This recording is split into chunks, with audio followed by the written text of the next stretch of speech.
We are taught from a very young age that loyalty is one of the most admirable qualities that you can have as a person. And later on in life, you start realizing that the more loyal you are, the more punished you get. When you're loyal to your girl, she cheats on you.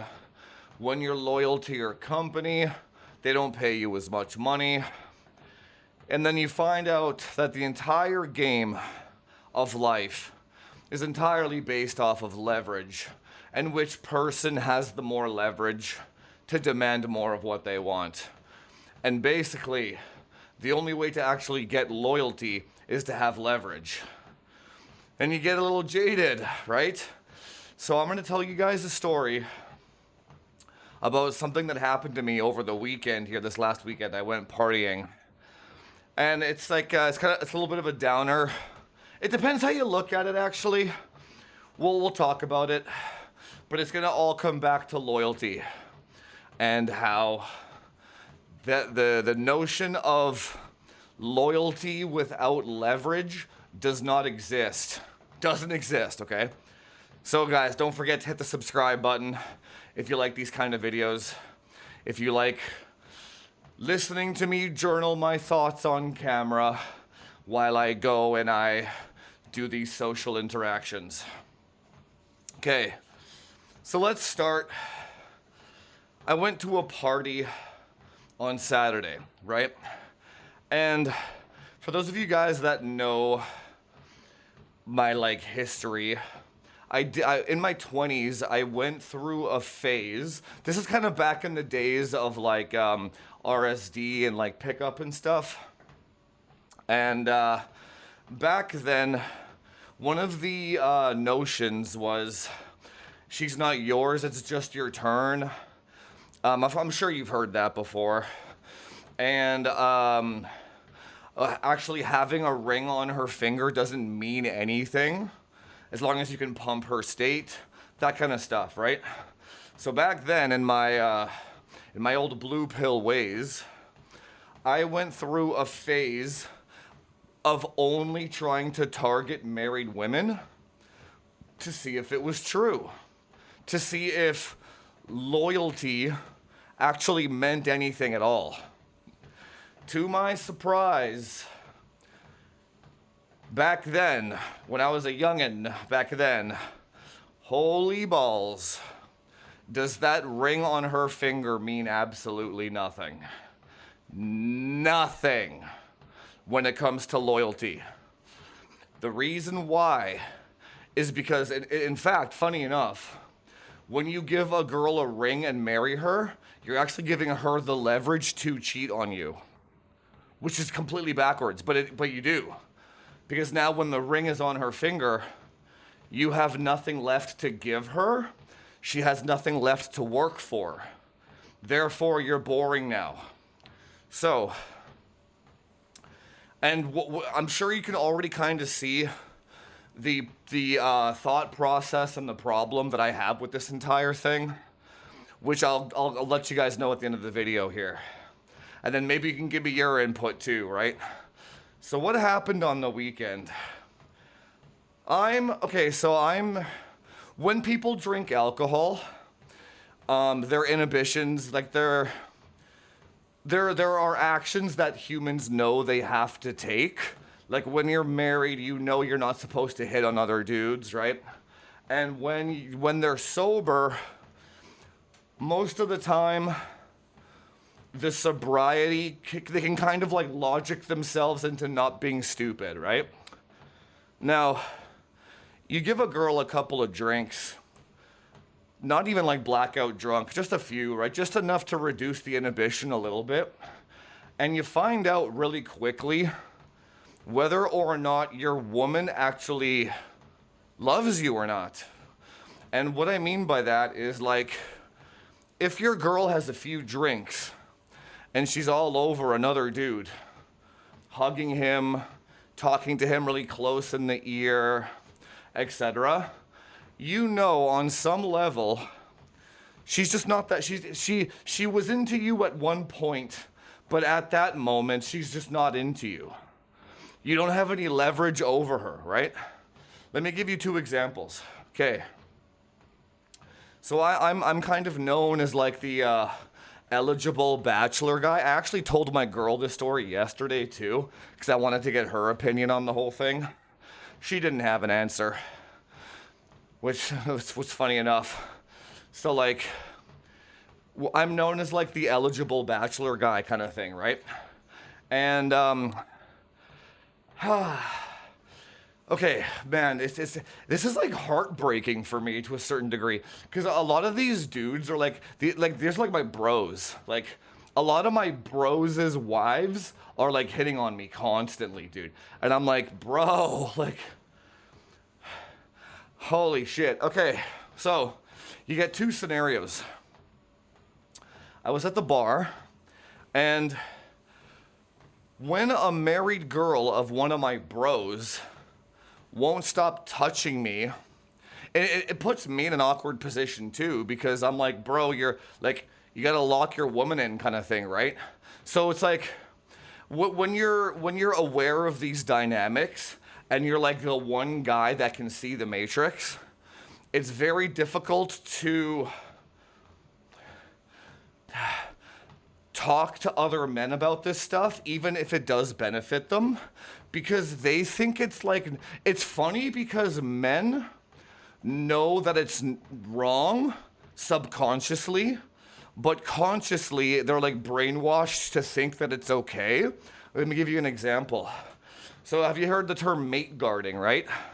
So when a wife or a girl is hugging me or talking too close, or she's being too physical with another man that's not her man, the husband, like my buddy, he has been brainwashed to think that he shouldn't be insecure about that behavior, right? So on the one hand, he knows that it's making him uncomfortable. So what he does subconsciously is he kind of like walks in, he says hello, and then walks out. And then he kind of like hovers around. He's almost like cucking himself subconsciously, but it's like brainwashing though, because you can tell it bothers him, but he doesn't do anything about it. Meanwhile, one of the examples on Saturday was a good buddy of mine, and his wife was just like, I could have pulled her over my shoulder and taken her home right there. It's a mess, dude. It's a mess. So anyway, I lock eyes with my buddy. I'm like, bro. I'm like pointing. I'm like, get her away from me. This is nuts, dude. And then he kind of like, once I like gave him the green light to like get in here and take her away, even then. So he like, I'm like trying to save this dude's marriage, okay? He comes in and he doesn't actually know how to. So the tricky part is he needs to get his girl away from me without looking like a beta to his own girl. Because if he says, hey honey, get away from this guy, or I don't feel good about you talking to him that close. If he says anything like that of the sort, she has the leverage, she loses attraction for him. And he's in even bigger trouble now, right? So he like came in, and like me being the good buddy, I've known this guy for like 10 years. I'm like, me being the good buddy, I'm like, oh, hey, we were just talking about this, and this. What do you think? I had to take the initiative to uncock block him because he doesn't know what he's doing. He subconsciously, he knows. Subconsciously, he knows that his wife will jump on any dick that's not his in that moment. Consciously, he thinks he's not allowed to say anything because that's controlling and that's insecure behavior. That's all brainwashing shit, by the way. Here's the thing. In this scenario, the fact that it's already gotten to that point means that that relationship is over. Because something devolved in the relationship already. Because here's another example, right? I got another buddy of mine. He's been with his girl for like 10 years, right?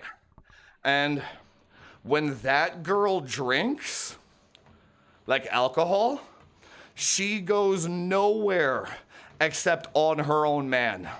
She adores him. She loves him. When she drinks and the inhibitions are gone, she's like proud to be with the guy. She's all over. That's how you know you have the, funny enough, they're not married, but that's how you know you have the leverage on that girl. When she drinks, she's proud to be with you and she wants to be with you, right? So what my buddy could have done is, okay, so if it wasn't me and I didn't help him mate guard his girl, if it was like let's say it was a random stranger that was doing this, what he should have done in that scenario to get his girl off would have been to make sure that she sees him with another girl, to give her the not anxiety, but like not the dread, but like, oh, my man actually does have value because other women want him. Funny enough, you see one girl on me at the party, every girl's on me at the party now too, right? And then here's the thing. God, this stupid watch. Here's the thing. This happened with like 5 girls, man. All married to other men. So, okay, let's go back to loyalty for a second. And now we're gonna get into some philosophical stuff here. So, these women, when they have a few drinks in them, and they're literally all over me, they don't have a concept of, they literally went down an aisle to an altar. I'm assuming if they're religious or whatnot, even if they're not, they said a vow of I do until death do us part. They swore like the ultimate oath. And then they also signed a piece of paper saying that I do and all that shit, right? So you're like, holy shit, like, which I already knew back in my 20s, like I was saying. But I'm like, holy shit, like, this girl has 1 drink, 2 drinks, and like, if she sees a better option, she doesn't care. Like, they don't care about the vows. They don't care about the loyalty. They don't give a shit.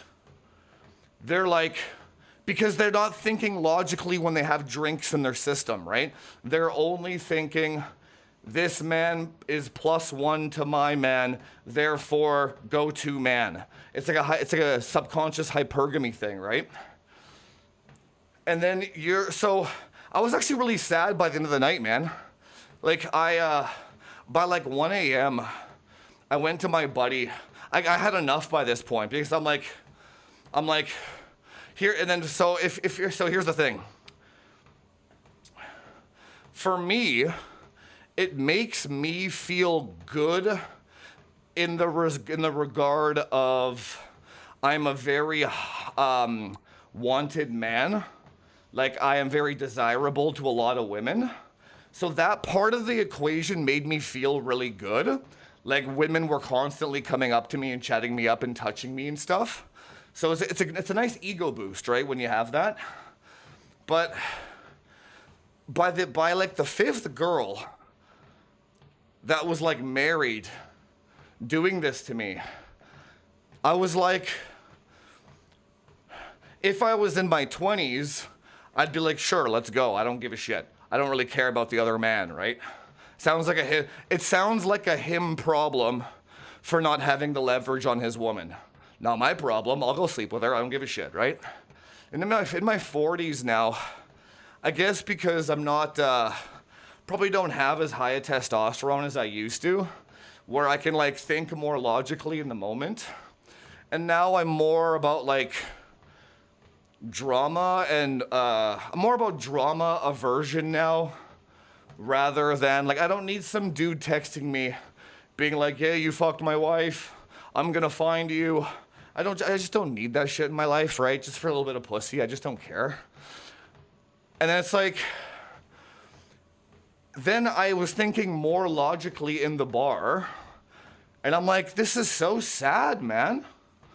And then it's not sad for me, but it's sad for like, these guys gave these girls their heart and soul, their commitment, their vow, their word. And these guys have to sit there and watch their girls up on other dudes. And they're not allowed to say anything without coming off as controlling or like, it's sad, man. So yeah, by 1 o'clock, I go to my buddy. Thankfully, he lived 2 blocks down the street, right? By 1 a.m., I'm like, dude, I want to get the fuck out of here. I'm just like, it really got to me, man. It was bad. It was bad. And then I was like self-reflecting after the fact. Funny enough, I got to meet his cat. I've always wanted to meet my buddy's cat. And we were like playing with the cat and shit at like 2 a.m. I'm like, here's the other epiphany I had. I'm like playing with the cat at my buddy's apartment. And like, I was filled with so much joy playing with this cat. And I'm like, I know that this cat will never feel like they have the leverage over my buddy. Then I got home. I took an Uber home. I come through the door at like 2:30 in the morning, and my cat is there to greet me. She like boops me. She rubs my leg. She's like saying hello in her own way. We go for a 2 a.m. walk together. And I was just like overfilled with so much joy that like, dude, I'll tell you, like coming home to my cat gave me so much more joy than getting hit on by a bunch of drunk bitches at a bar. And then I was like, that's when I was kind of like, I don't even know what that means, to be honest, because when I was so overjoyed with the cat, I was like, this cat of mine and my buddy's cat will display more loyalty than any other human ever will in my entire life. That was the epiphany I had. I'm like, this animal, that's it. I could have came home drunk. I could have came home with a broken leg. I could have came home sick. Like, I don't know. I could have came I could have came home. I could have came home after losing my job. I could have came home depressed. What I'm saying is, it wouldn't have mattered what state I was in when I came home.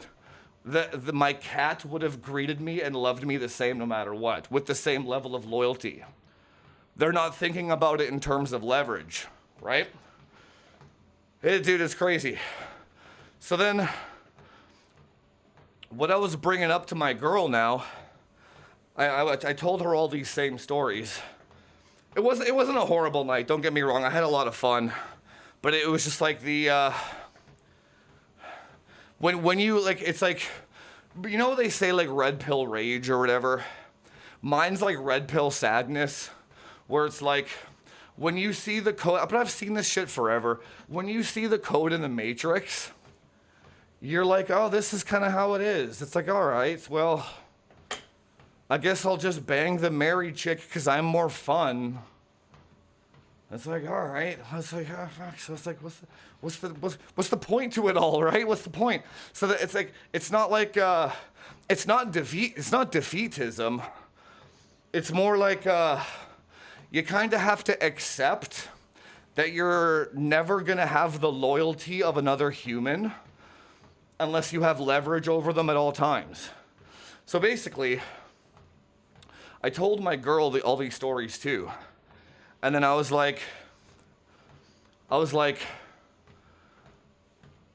I need, so like she wants to have like kids and like move in, and she wants the whole like, she wants all that shit, right? So then I'm like, okay, you want something, right? How do I guarantee your loyalty forever? She's like, what do you mean? I'm like, well, at any moment, let's say I give you all the things you want.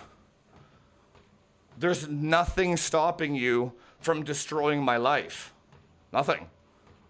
She's like, you can't just approach life that way. And I'm like, I just told you about the 5 married chicks at the bar that would have thrown their entire lives away because they're just not into their man. The problem is, and this is kind of like the middle ground that me and my girl found together. It's like the real problem is because there's no consequence. There would be no social consequence to those girls cheating, because if they did, it would be the man's fault for not communicating well enough, or like he was lacking in the relationship somehow. It's always going to be his fault. It's the husband's fault that the girl cheated. So there's no repercussion there socially. There's no repercussion financially, unless she makes more money, but that's rare too, right? In these scenarios, they don't. So she gets financially, so no punishment socially. She gets financially rewarded for cheating because she gets more of his stuff, and then it's his fault. And now the poor bastard has to live with that shit for the rest of his life, never knowing what the hell happened, right? So again, I'm telling this to my girl too, right? I'm like, okay, so we move in together, we have kids, and then 10 years later, you're like, I'm bored. See ya. And then what? She's like, I wouldn't do that. I'm like, no, I'm just like, hang on, hold the phone. I was like, I know you wouldn't do that, honey. I'm like, I know you wouldn't do that, but what would I be able to do to stop that if you had decided to do that 10 years from now? What would happen? And then she couldn't give me an answer, obviously. I'm like, exactly. There is actually nothing I can do about it. You have the complete freedom to leave at all times, and you get half my shit. So, and then I presented her with 2 options, right?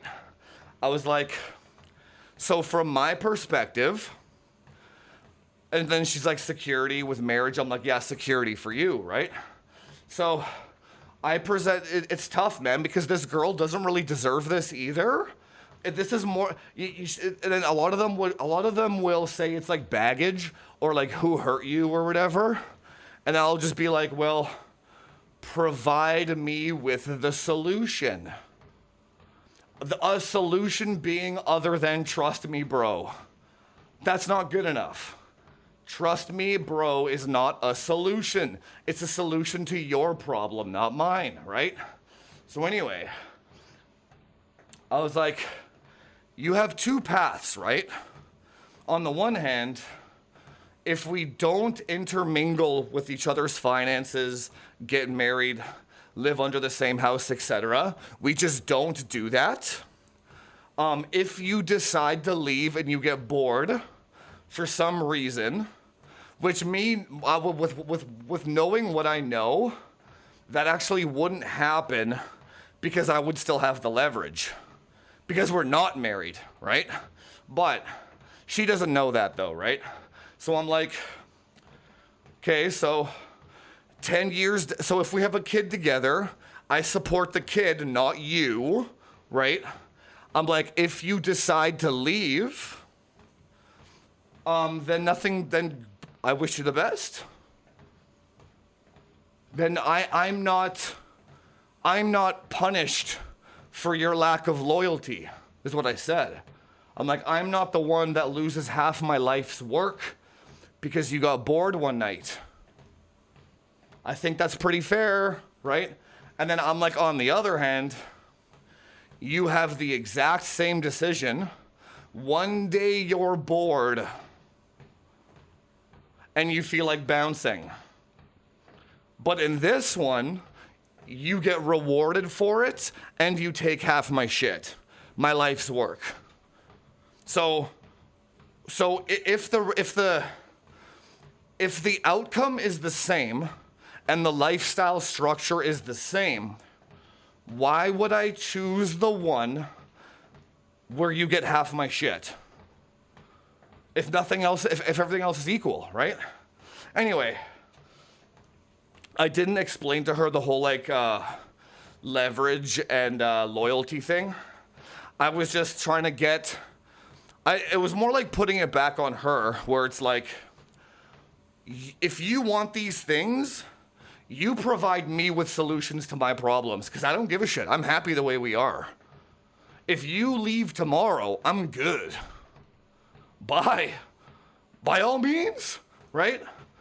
If I commit to you on paper, now you're like, here's what I told her. I told her that I've been in 4 long-term relationships, really long-term ones, including a marriage and all that. And I got out scot-free. The girls didn't take half my shit. And I told her, it's like, I'm playing with fire over here. I'm gambling my shit, man. I'm like, just because I got lucky 4 times that 4 different women didn't take my shit, doesn't mean the 5th one ain't going to. If anything, the Lord Savior himself has given me 9 lives, 5 lives, okay? 4 lives. He's given me 4 Russian roulettes that I survived, okay? It's like, I never again, you know what I'm saying? It's because I didn't know any better. Nobody knows better when they get married, right? Anyway, the conundrum is, at the end of all this, the epiphany that I had at nighttime when I came home is like, if you know that you will never have loyalty from another human unless you have leverage over them, it's a pretty lonely life. But what's the alternative? You have to be a cuck and watch your girl mac on other dudes. That's the alternative. So you gotta be a cuck, or you have to hold the leverage forever and just feel lonely. I know which one I'm choosing. It sucks, but that's the price you pay for seeing The Matrix. That's the price you pay, man. So so this goes for male relationships too. You think men are gonna be loyal to you if you don't have leverage over them? Go try it and find out, buddy. Go try it and find out. So the moral of the story, unleveraged loyalty doesn't exist.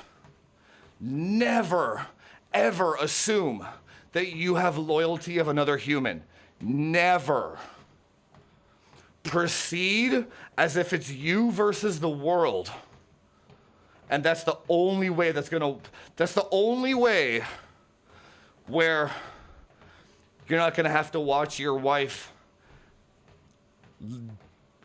grinding and dick riding another man right in front of you. It's pathetic. And women, I don't have an answer for you.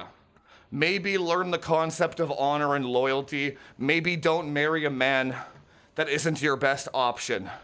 don't get stuck on your highest setting and then marry down into a beta and then resent him. It's like you're making your problem their problem. That man doesn't deserve that shit. It's like, don't settle for a man that you think you can do better with and then make him pay for it for the rest of his life. That's not his problem. It's yours. Like, stop doing that shit.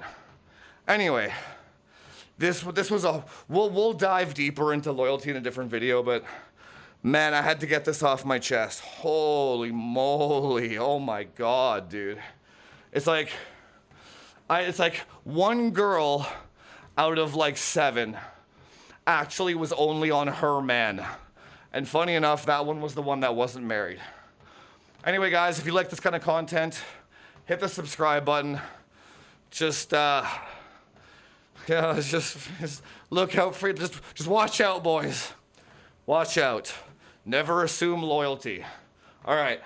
See you in the next one.